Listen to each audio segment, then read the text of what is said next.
আজকে ছিল ধানতেরাস, আমি কিছু কিনেছি ধানতেরাসে, ভাবলাম তোমাদেরকেও দেখাই, শেয়ার করি। প্রথমে মা কী কী কিনেছে সেটা তোমাদেরকে দেখাই। এই যে মা কিনেছে, প্রথমে মায়ের জন্য একটা আঙুঠ কিনেছে, দেখো খুব সুন্দর পাথরের মধ্যে। আর এখানে মা গোপালের জন্য, ঠাকুরের জন্য সব কিনেছে। এখানে গোপালের একটা মুকুট কিনেছে, দেখো খুব সুন্দর মুকুটটা, খুব সুন্দর। এখানে এটা হচ্ছে সন্তোষী ঠাকুরের চেন,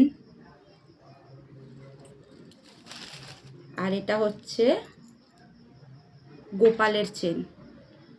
কেমন হয়েছে তোমরা বলো, খুব সুন্দর লাগছে। এটা হচ্ছে মায়ের।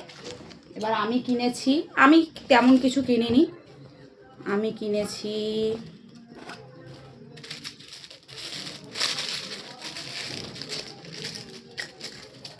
তিয়াসার জন্য একটা চেন কিনেছি রূপোর, আর এই আমার জন্য একটা রিং কিনেছি, ব্যাস। আমি কিচ্ছু কিনিনি, ভাবলাম তোমাদের সাথেও একটু শেয়ার করি। সবই তো শেয়ার করি তোমাদের সাথে, এটাও ভাবলাম শেয়ার করি। তোমরাও কি কি কিনেছো ধনতেরাসে অবশ্যই আমাকে কমেন্ট করে জানি।